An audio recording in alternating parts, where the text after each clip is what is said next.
세상은 지배하는 자와 지배받는 자로 나뉘어지게 됩니다. 정상적인 사람이라면 할 수만 있다면 더 이상 지배받지 아니하고 지배하기를 원합니다. 이를 위해서 지배할 수 있는 위치와 지배할 수 있는 경제력을 구비하기 위해서 힘을 다하여 세상을 살아가게 됩니다. 그러나 다양한 지배의 영역은 그 자리가 늘 고정되어 있는 자리가 아닙니다. 늘 유동적입니다. 언제 그 자리가 옮겨질지 모릅니다. 언제든지 그 지배의 자리에서 내려와야 하고요. 만약 내려오지 않는다면 강압적으로 내려올 수밖에 없습니다. 건강하던 사람이 질병의 지배를 받고 시한부 인생을 살게 됩니다. 아주 부유하던 재벌이 경제의 지배를 받고 빈털터리가 되어 가난한 자로 전락합니다. 인생을 지배하는 가장 강력한 지배 중에 한 부류를 꼽으라면 죽음입니다. 어떤 사람이라 해도 죽음의 지배 앞에서는 시간 문제지 항복하게 됩니다. 오늘 말씀에서 바울은 그러므로 형제들아, 앞에 있는 말씀을 연결시키면서 그러므로 형제들아, 우리가 빚진 자로 돼 육신에게 져서 육신대로 살 것이 아니니라. 육신대로 살면 반드시 죽을 것이로되 영으로서 몸의 행실을 죽이면 살리니 무릇 하나님의 영으로 인도함을 받는 사람은 곧 하나님의 아들이라. 이렇게 지금 말씀을 전하고 있습니다. 이 말씀은 정말 지극히 맞는 말씀이고 성도라면 당면한 말씀으로 받아 이 말씀대로 살아가야 됩니다.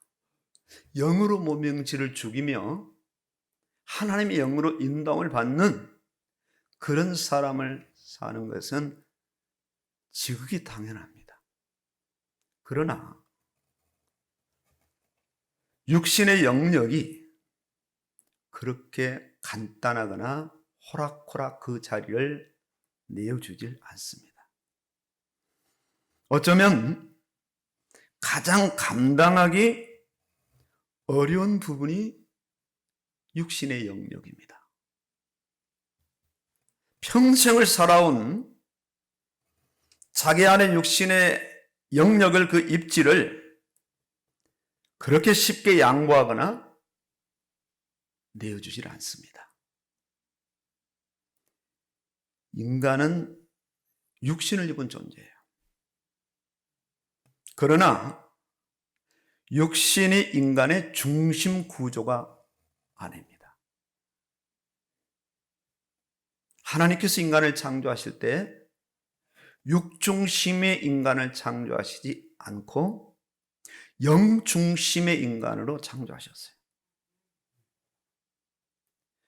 피조물 중 유일하게 인간만 하나님의 형상대로 하나님의 영으로 하나님의 그 형상을 넣어 인간을 하나님 비슷하게 닮은 꼴로 창조하셨습니다.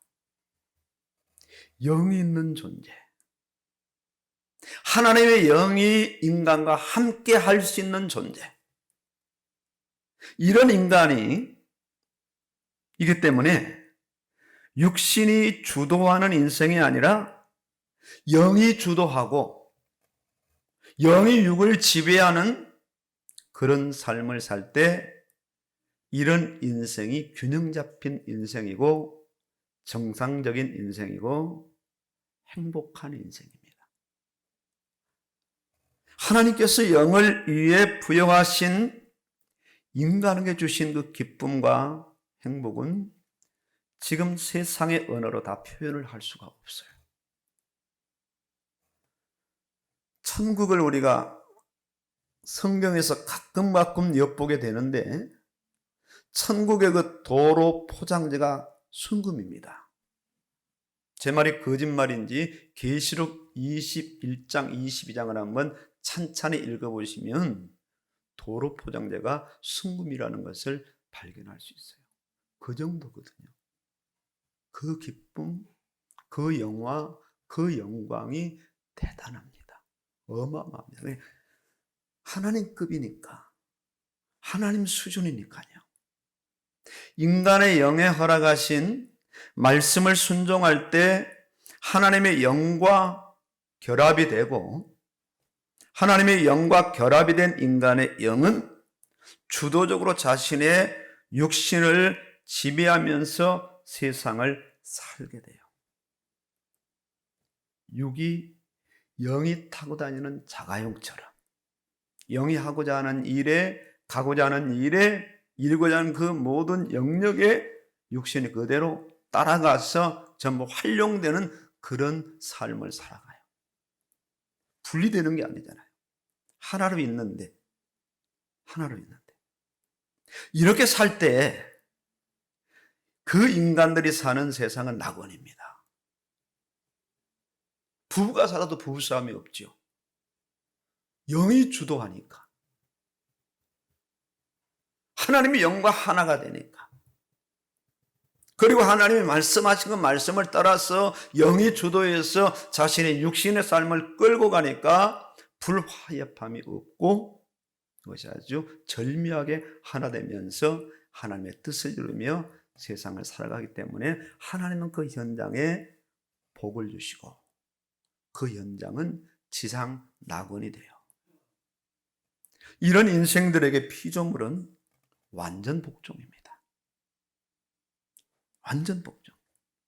이런 인간이 어느 날 육신이 주도하는 인간으로 변질돼요. 왜 그럴까요? 사단의 개입으로 하나님의 말씀을 불순종합니다. 이때 영이 죽습니다. 영이 소멸돼요. 인간의 마음은 타락하여 더러워집니다. 더러워진 인간의 마음은 자신의 타락한 욕망대로, 기질대로, 성격대로, 욕심대로 육신을 마음껏 활용하고 사용하게 됩니다. 더 이상 하나님의 지배인 성령과 말씀의 지배를 받지 않습니다. 이런 지구촌 전체는 전부 육신의 사람으로, 육신의 생각과 행동으로 세상을 살다가 그 육신이 죽게 될 때 하나님의 말씀대로 심판받고 지옥으로 갑니다. 오늘 말씀은 권면의 말씀 같지만 생사가 걸린 말씀입니다. 죽고 사는 문제가 걸린 말씀이에요. 육신에게 져서 육신대로 살다가 반드시 죽게 되는 그런 불쌍한 죄인을 사랑의 하나님은 포기하지 않으시고 말씀만 하지 않으시고 오늘 이 지구촌까지 직접 하나님께서 찾아오십니다. 독생자 예수님을 육신을 입혀서 죄인들이 짊어져야 될 저주의 그 십자가에 인생들의 모든 죄를 짊어진 채 매달아 죽게 하시고 하나님의 공의로운 법이 성취가 돼요. 죄를 향한 하나님의 진노가 멈춥니다. 육신에게 져서 육신대로 살다가 영원한 사망을 당하는 죄인들을 한 영혼 한 영혼 찾아가셔서 살려내셔서 드디어 영의 사람으로, 성령의 사람으로, 말씀의 사람으로 영원한 천국을 지향하는 그런 사람들로 바꾸시고 세우시니 어마어마한 작업을 세상 살아가는 인생들의 일생 속에 찾아오셔서 그 역사를 이루셔요. 오늘도 그런 날 중에 한 날입니다.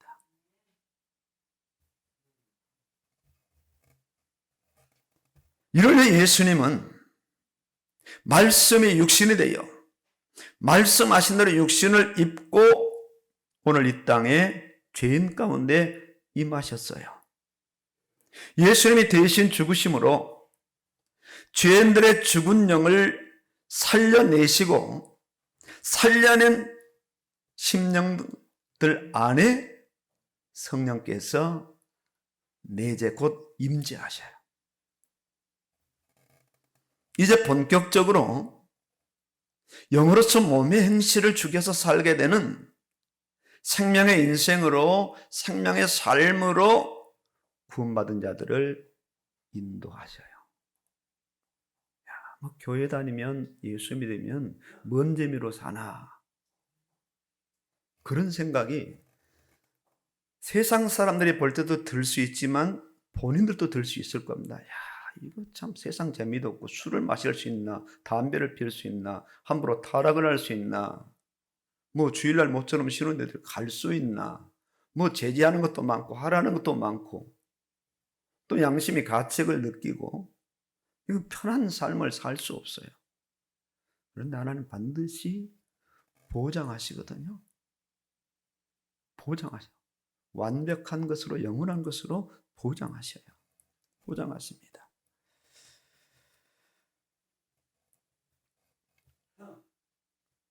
예수님은 다메섹 도상에서 무자비하게 예수 믿는 교회를 핍박하고 예수 믿는 자들을 잡아 죽이려고 아주 혈안이 된 사울이란 청년 앞에 나타나십니다. 정오에, 대낮에 음성이 들리는데, 사울아, 사울아, 어찌하여 네가 나를 박해하느냐.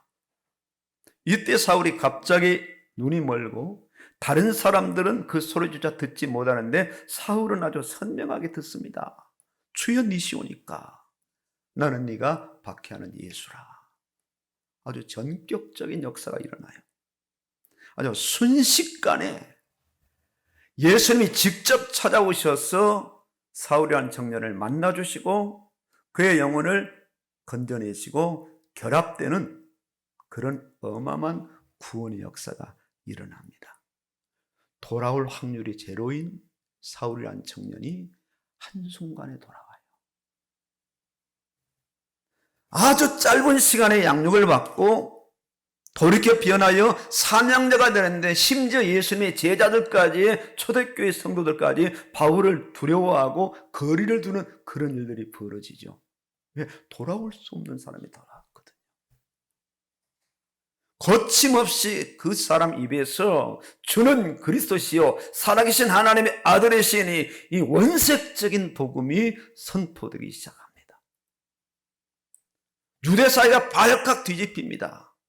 아니, 어떻게 저 인간이 저렇게 바뀔 수 있지?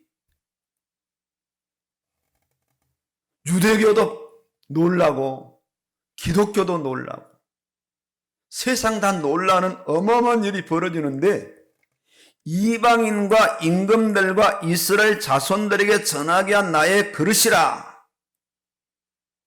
그가 내 이름을 위하여 얼마나 고난받아야 할 것을 내가 그에게 보이리라. 아주 단기간에 예수에 미치고 영혼 구원의 사명에 미쳐 그 당시에 목숨 걸고 전 세계를 돌아다녀요.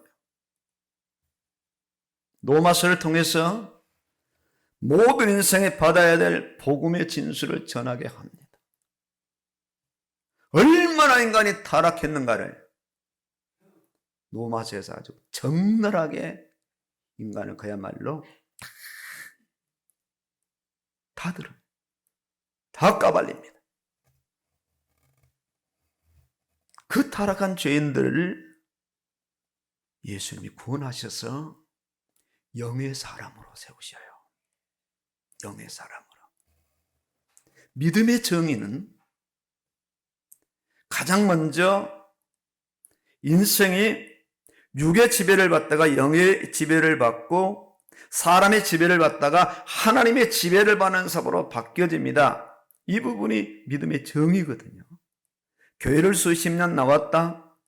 직분이 어마어마하다. 한 일이 엄청나게 많다. 그게 믿음의 정의는 아닙니다.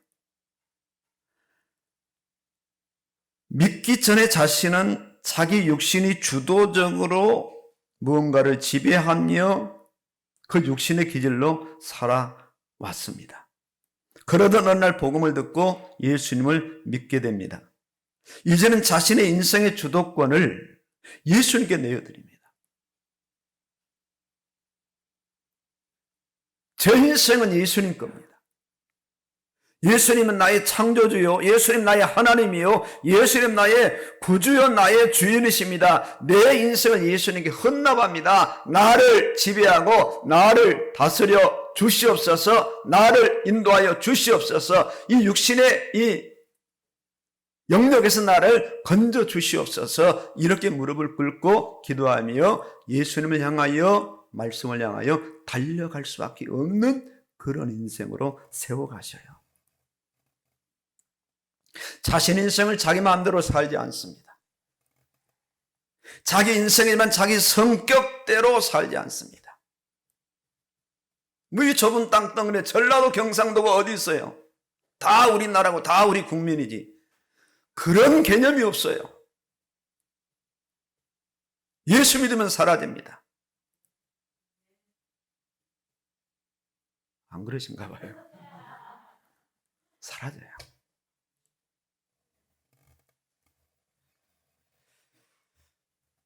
자신 안에서 일어나는 육신의 욕망을 따라 더 이상 살아가지 않아요. 솔직히 오늘도 육신의 욕망은 교육이 싫은 겁니다. 일어나기 싫은 겁니다. 비도 오고요. 늦잠 자기 딱 좋은 날씨잖아요. 춥지도 않고 덥지도 않고. 이런 날에 영은 육신을 깨웁니다. 일어나자. 밥 먹자. 빨리빨리 교회 가야지. 예배 드려야지. 이게 영이 육신을 이끌어 나가는 거예요. 이미 이런 사람이 되신 겁니다. 대단한 거예요. 대단한 거예요. 대단한 겁니다. 더 이상 육신에게 져서 육신대로 살지 않습니다. 육신에 져서 육신대로 살면 죽는다. 그 사실을 진정 인식을 하는 겁니다. 이제는 영으로서 몸의 행실을 죽이죠. 영육을 이렇게 갈라놓는 어떤 영지주의의 의미가 아닙니다. 오히려 죽어가는 육신까지 다 살려내는 이 말씀이 오늘 본문의 말씀이에요. 이거 이제 말씀을 들어오니까 육신은 아주 안 좋은 거구나. 육신은 경멸해야 되는구나. 육신은 차단해야 되는구나. 육신은 버려야 되는구나. 그렇지 않습니다. 육신의 모든 것들이 다 살아나는 그런 역사가 일어나더라고요. 영으로서 몸행실을 죽이고 영이 주도해서 육신이 다 따라붙는다면 모든 것이 다 살아납니다. 돈도, 그 사람의 삶도, 생활도, 연관된 모든 것들도, 그 사람의 이성도, 감정도, 생각도, 모든 것들이 다 살아나는 전인적인 역사가 일어나는, 전인적인 역사. 하나도 어릴 것이 없는 전인적인 역사가 일어나는 겁니다. 하나님이 영으로 인도함을 받는 거거든요. 하나님의 영, 성령이 그 사람의 영을 주도해서 딱 붙잡고 있으니까 하나님께 붙잡힌 건 영이 자신의 마음을 주장하고 양심을 주장하고 생각을 주장하고 육의 기질까지 다 주장해서 육신을 다스리고 지배하는 그런 역사가 실제로 일어나는 겁니다. 하나님이 다스리고 정복하라, 땅에 충만하라 말씀하신 것은 육으로 충만이 아니라 영으로 충만한 거예요. 영으로. 성령으로 충만하고 자기 안에 거듭난 영으로 충만해서 성령과 영이 하나 되어서 세상을 지배하고 다스리고 정복하고 자신 안에 일어난 육신의 기질을 영의 기질이 사로잡아서 잘 사용되도록 거룩한 나라에 헌신되고 다 투자되는 어마어마한 역사가 일어나도록. 우리가 왜 헌금할까요? 영으로서 육의 행실을 죽이는 겁니다. 이 돈이 어떤 돈인데, 나의 피와 땀인데 어떻게 몇백씩 11조를 하고 몇천씩 건축금을 하고 평생 모은 돈을 다 주님 앞에 드리고 갈 수 있을까요? 영으로서 몸의 행실을 죽이고 성령이 그 영을 사로잡고 있으니까 그런 거룩한 생각으로 되어지는 거예요. 자기를 향해서는 그렇게 아끼고 근검전략한 사람이 헌금하는 데는 아끼지 않고 주일이 아끼지 않는 그런 사람으로 세워지는 거예요. 와, 대단한 거죠. 대단한 거죠. 영의 사람이 영의 사람. 그럼에도 육신이 쉽게 양보를 안 하거든요. 이것이 갈등이고 마찰이고 분란이고 싸움인 거예요. 싸움은 밖에서 싸우지 않는 겁니다. 신앙인들은 막 김정은 씨하고 싸우고 뭐 세상과 싸우지 않는 거예요. 전부 자기 안에 있는 육신과 육신의 기질과 육신의 탐욕과 육신의 욕망과 그런 것들과 싸우는 건데요. 그동안 살아왔던 육신의 다양한 기반들이 아주 단단하게 구축되고 있어요. 구원받은 성도라 할지라도 자신 안에서 일어난 육신의 생각과 욕망을 하루에도 쉴 새 없이 느끼게 됩니다. 앞절에도 말씀하잖아요. 육신의 생각은 사망이요 영의 생각은 생명과 평안이니라. 육신의 생각은 하나님과 원수가 되나니 하나님의 법에 굴복할 수도 없느니라. 육신에 있는 자들은 하나님을 기쁘시게 할 수 없느니라 단언시켜놓고 부연해서 또 오늘 말씀하시는 거예요. 이게 싸워야 된다. 싸워야 된다. 믿음이란 영과 육의 영역 싸움이에요. 믿음이란 영과 육의 싸움인 거예요. 죽고 사는 생사의 영역입니다. 매일 죽어야 하는 처절한 죽음의 현장인데 바울이 고백하죠. 나는 매일 죽노라. 매일 죽노라. 성령께서 믿음의 사람을 주도하셔서 지배하시고요. 이를 위해서 구원받은 자 안에 임재해 계시는 거예요. 그냥 주인 노릇 하시려고 임재해 계신 것이 아니라 성도의 영을 붙잡아서 오늘 본문의 이 거룩한 영적 싸움을 감당할 수 있게 하기 위해서 성령께서 한 심령 구원받은 성도 안에 임재하시면서 그 영을 붙잡고 말씀을 통해서 육신의 싸움을 하는 그런 역사를 이루고 계셔요. 순간마다 시간마다 문제와 사건마다 개입하셔서 성도에게 때로는 힘을 주시고 때로는 깨달음을 주시고 정말 갈등이 와서 이렇게 할까 저렇게 할까 하는 그런 갈등 속에서 정확하게 갈 수 있도록 길을 열어 보여주시고 감당할 시험을 허락하시고 때로는 기도에 응답하시고 응답을 유보하시면서 더 큰 영역으로 나아가도록 깨달음을 주시고 때로는 막 원수까지 붙여서 거룩한 싸움을 해서 믿음이 어떤 그 응집력을 키우는 이런 역사들을 성령이 실제 하고 계셔요.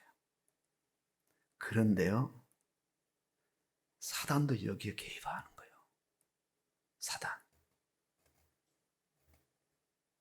사단은 반대로 보시면 돼요.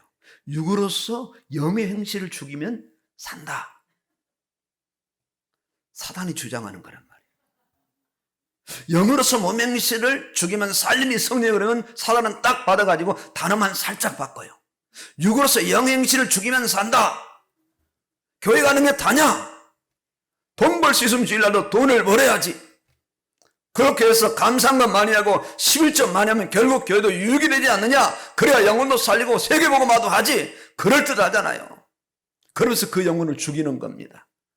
완전히 육신의 이 사슬에 묶여가지고 아무것도 할 수 없도록 그 영혼을 꽁꽁 묶어버립니다. 그 일을 한꺼번에 하는 것이 아니라 조금씩 하기 때문에 자기가 표지도 안 나면서 그 영혼이 메말라가고 영의 계절이 사라지면서 어느 날 보면 불신자 비슷한 사람으로 세상을 살아가고 경건의 모양은 있지만 경의 능력은 부인하는 그런 사람으로 세상을 살아갈 수밖에 없어요.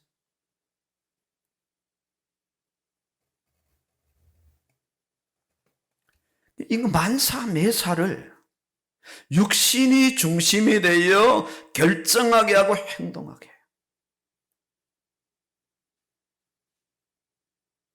어느 의사가 99세에 생애를 마치면서 기부를 했어요. 어느 대학에. 얼마를 했냐? 100억을 했어요. 100억. 근데 그 자녀들이 다 거기에 동의한 거예요. 자녀들하고도 상의 한 번 안 하시고. 근데 그분이 예수를 믿는 분이고 그 가정 전체, 가문 전체가 예수 믿는 가정이에요. 얼마나 아름다운 광경입니까? 그 많은 돈을, 그 어마어마한 돈을. 근데 사단은 너희가 육신대로 살면 부자 되고 너희가 육신대로 살면 명예와 권력을 얻는다. 마태복음 4장에서 보여주잖아요. 누가복음 4장에서 보여주잖아요. 감히 예수님에게 천하를 보여주고 한 번만 절하라고, 돌멩이 가지고 떡을 만들어 먹으라고 말씀까지 인용하면서요. 뛰어내려 보라고 천사를 보내서 받들지 않겠느냐. 그때마다 예수님은 성령에 사로잡혀 광야로 갔기 때문에 말씀을 인용하여서 사단의 그 계략을 물리치고 승리하셔요. 성령은 영으로 감화하시며 성령은 말씀으로 성도를 지배하며 인도하십니다. 그러기에 믿음은 성령의 지배를 받고 믿음은 말씀의 지배를 받아요. 자신의 영이 여기에 지배를 받아서 자신의 육신을 지배하는 이런 구조로 세상을 살아가는 겁니다. 이 바울을 통해서 복음을 받은 로마의 성도들은 그 시대에 정말 복받은 성도들이에요. 복음의 진수 중에 진수가 로마서에 기록되어 있거든요. 그 누구도 밝혀낼 수 없는 인간의 근본 문제를 로마서에서 여지없이 폭로시킵니다. 모든 사람은 죄인이다. 하나님의 진노가 임한다. 단 한 사람도 하나님의 영광 이룰 수 없다. 그런데요, 로마서 3장 후반부터 거기에 누가 결부되기 시작하느냐? 예수 그리스도가 결부되기 시작하면서 우리가 연약할 때에, 죄인 됐을 때, 원수 됐을 때에 그리스도께서 죽으심으로 하나님께서 자기에 대한 사랑을 확증하셨다. 복음의 진수가 나타난 거예요. 인생의 모든 문제의 답이 되는 예수 그리스도의 복음으로 정확한 답을 제시합니다. 바울을 통해서 전해진 이 복음은 그 당시나 지금이나 앞으로도 육신에 져서 육신으로 살다가 영원히 죽는 자들을 영으로서 모명시를 죽이기 위해서 영원히 살아나는 영생불멸의 인생들로 세우고 가시는 거예요. 세상 사람들이 그렇게 원하는 돈, 명예, 권세, 그 유효기간이 얼마나 될까요? 어제도 한 그 젊은이가 아주 음악을, 프로듀서를 잘 하나 봐요. 별로 그렇게 유명하지 않은 사람 같은데, 하루 9,000원씩 벌던 친구가 지금 한 달 수입이 아주 유명한 외국 자동차 한 대 값에 저작권료만 들어온다. 와, 부자 된 거죠. 어마어마한 겁니다. 근데 그게 얼마나 갈까요? 오래 못 갑니다. 길어야 80년, 100년입니다. 나중에 80세 정도만 되면 돈 줘도 못 씁니다. 다리 아파서 못 다니거든요.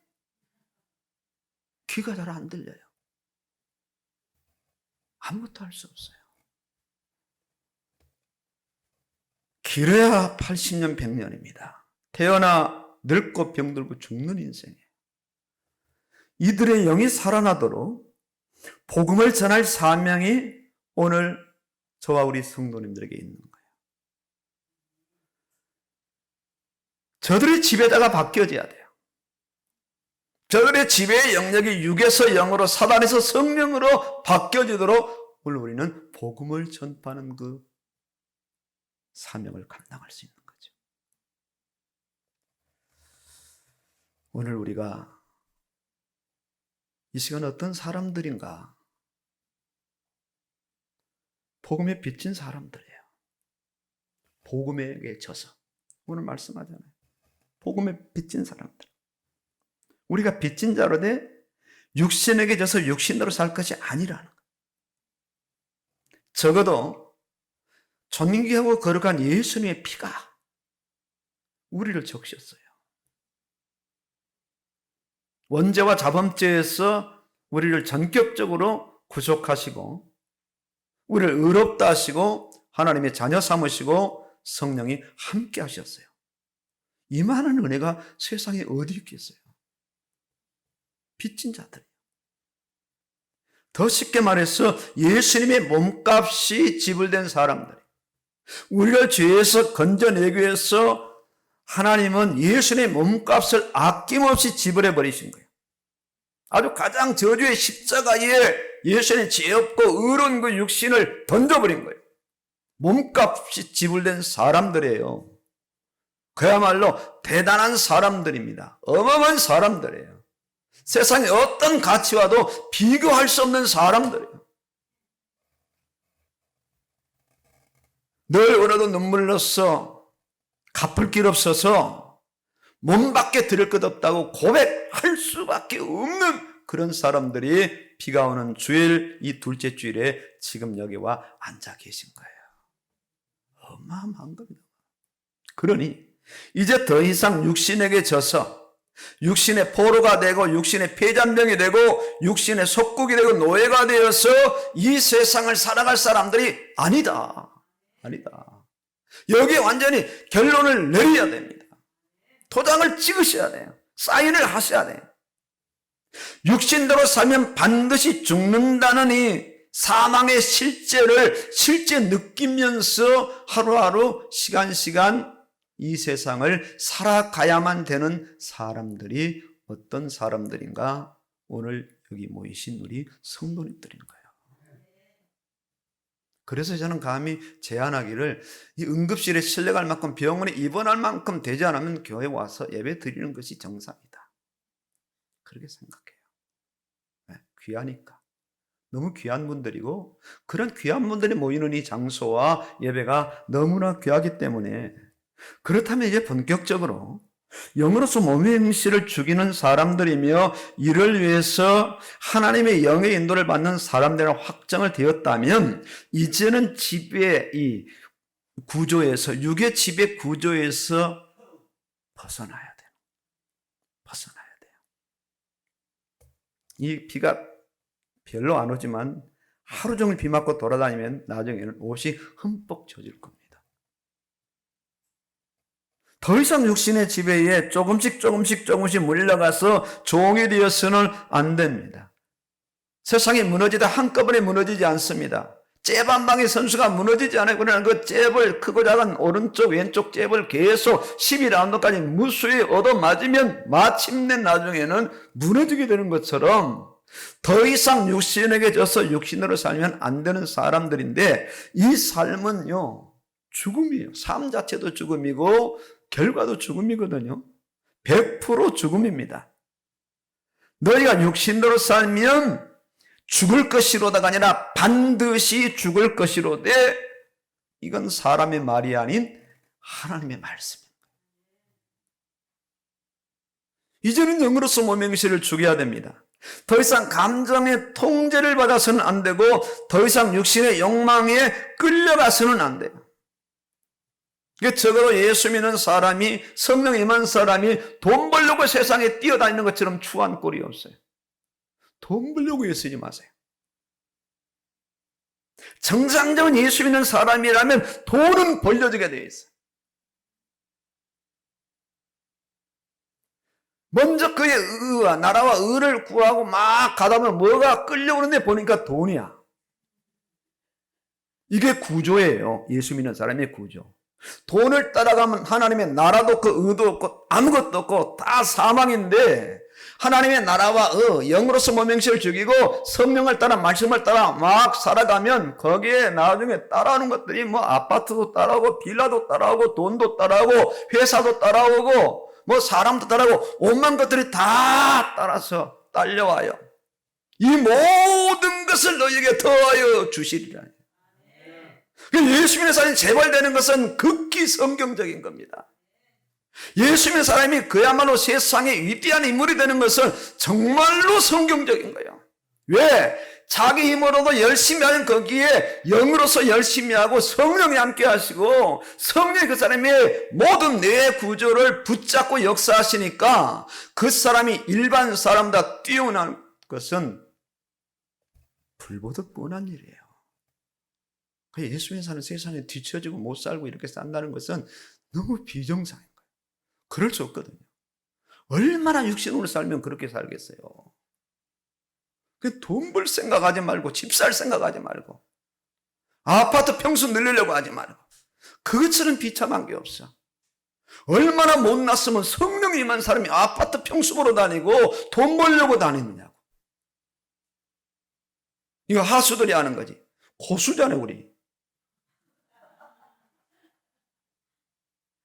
세상 사람들은 그래야 되고요. 돈 버는데 혈안이 돼야 되고 수단마가 가리 않아야 되는데 오늘 우리는 어떤 사람인가? 그럴 필요 없는 사람들. 왜? 성령이 함께 하시고 영이 살아있고 천국이 결정되어 있고 이 땅에서 육신에 져서 육신대로 살 사람이 아니고 복음에 비친다 되고 영으로서 몸행실을 죽이면 사는 사람들이 하나님의 영으로 인도함을 받는 사람들이기 때문에 더 이상 그런 삶을 살아갈 필요가 없다. 그렇게 살면 하나님의 역사를 차단시키는 거예요. 성령의 역사를 차단시키고 말씀의 역사를 제한시키는 거지 되는 것처럼 안 되는 겁니다. 되는 것처럼. 육신의 욕심에 어떤 자리도 내주지 말아야 돼. 그렇다면 이제 어떻게 우리가 해야 되는가? 정말 이제 살 길을 찾아야 돼요. 살 길을. 영으로서 몸의 행실을 주게 하는데 이 부분이 말처럼 생각처럼 쉽게 되는 부분이 아닙니다. 그렇기 때문에 가장 먼저 우리가 얼마나 내가 육신에 이렇게 의식구조가 젖어 있는가를 재인식하는 것이 가장 중요해요. 아, 내가 너무 육신적으로 여기에 빠져 있구나. 여기에 경각심을 가져야 돼요. 출생에서 지금까지 살아온 많은 날들에서 너무 많은 부분 육신의 기질로 이 의식구조, 지배 영역 안에서 아주 별 큰 불편을 못 느끼고 살아왔거든요. 이 사망을 사망으로 받아들여야 돼요. 아, 내가 많이 죽었구나. 내 인생이 많이 죽었구나. 육신대로 산 영역과 영으로 산 영역 어디가 더 많고 어디가 더 가까운가? 저도 생각해보면 육신이 더 많고 가까워요. 자신할 수 없어요. 하나님의 영으로 인도함을 받는 사람은 곧 하나님의 아들이라. 이 부분에 대한 확신과 감사가 되어져야 돼요. 로마서 8장 15절에 너희는 다시 무수하는 종의 영을 받지 아니하고 양장을 받았으므로 아빠, 아버지라고 부르짖느니라. 갈라디아서 5장 16절에 내가 이르노니 너희는 성령을 따라 행하라. 그리하면 육체의 욕심을 이루지 아니하리라. 분명하죠? 성령을 따라 행하는 것은 곧 말씀을 따라 사는 것을 의미합니다. 자신 안에 육신을 따라 살아갈 육신의 자원은 많은데 육신의 기질은 많은데 육신의 어떤 그 근거는 많은데 영으로서 몸행실을 죽이는 영의 근거 기능이 적다면 문제가 되는 거거든요.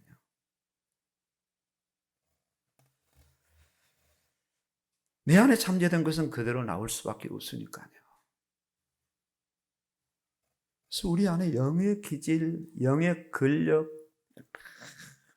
입력을 시켜야 돼요.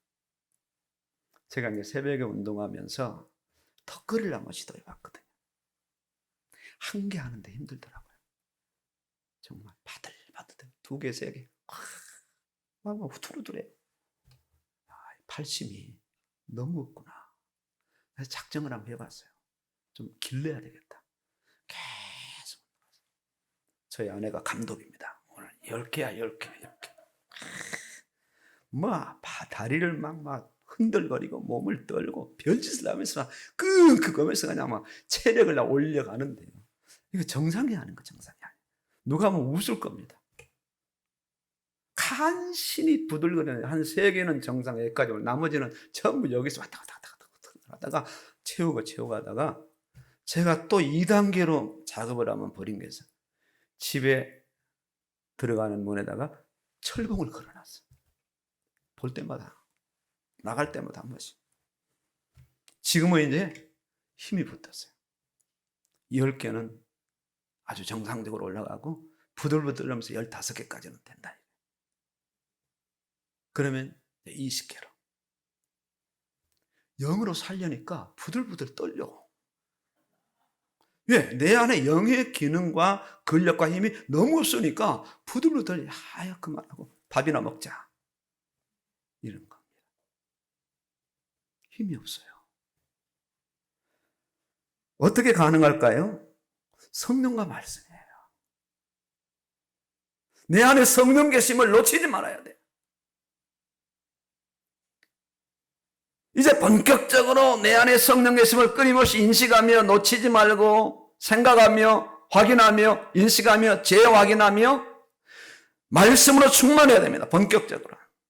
내 안에 말씀이 계속 주입되고 입력돼야 돼. 입력 공간이 어마어마하거든요. 적어도 66권이라는 말씀이 다 들어가도 괜찮으니까 계속 창세기를 집어넣고 출애굽기, 내역기, 민수기, 신명기 막 무지하게 계속 막 집어넣어요. 집어넣어도 이 말씀이 일감이 없어요. O형, B형이 아니에요. 다 O형이란 말입니다. 어떤 말씀을 해도 전부 하나님의 말씀이고 성령이 함께 하시고 성령이 감화해서 기록한 말씀이고 성도들에게 다 필요한 말씀이기 때문에 구약을 집어넣어도 신약을 집어넣어도 많이 넣어도 배탈 날 이유가 없어요. 그냥 계속 집어넣으면 말씀이 제자리를 잡아요. 창세기는 창세기대로, 출애굽기는 출애굽기대로, 신약은 신약대로 예언하고 성취되고 말씀하고 응답되고 이루어지는 이런 역사들이 드디어 말씀이 입력된 사람 속에 이루어지기 시작하면서 서서히 영의 기능이 살아나고 영의 힘이 회복되고 영의 근력이 잡혀지는 그런 사람으로 세워지기 때문에 내 안에 육신의 기질이 올라오다 힘을 못 쓴단 말이에요. 힘을 못 써. 다스리고 지배하게 돼 있어요. 다스리고 지배하게. 많은 말씀이 들어와야 돼. 계속 집중해서 읽고 듣고 새기고 손바고 순종할 때에 종이에 기록된 말씀이 자신의 심기에 자신 안에 기록되기 시작하는 겁니다. 말씀대로 나아가지 않아요. 육신대로 나아갈 때에 말씀이 제동을 걸어요. 양심을 통해 제동을 걸고 누군가의 사람을 통해 제동을 걸고 환경을 통해 제동을 걸어요. 말씀이 시루둥 역할을 하는 겁니다. 가라 서라 왼쪽 오른쪽 되돌아가라. 아주 정확하게 능수능란하게 그 사람을 좌지우지하기 시작하는 그때가 옵니다. 아주 작은 일라도 양심이 부들부들 떨리고요. 두렵고 떨리고요. 왜냐하면 내 안에 말씀이 많이 들어와서 말씀이 많이 들어온 것만큼 성령이 많이 역사하시기 때문에 경건할 수밖에 없고 거룩할 수밖에 없고 세상을 지배하면서 살아갈 수밖에 없는 이런 사람으로 드디어 세워지는 겁니다. 강력하게 육신의 생각과 방법과 육신의 기질 행동을 저지하는 것은 성령과 말씀밖에 없어요. 부모님도 나를 어떻게 할 수 없지만 성령은 나를 움직이시고 말씀이 나를 주장하거든요.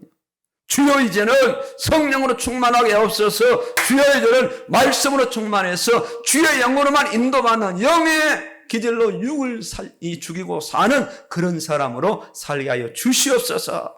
승리하시기를 주의 이름으로 축원합니다. 아멘입니다.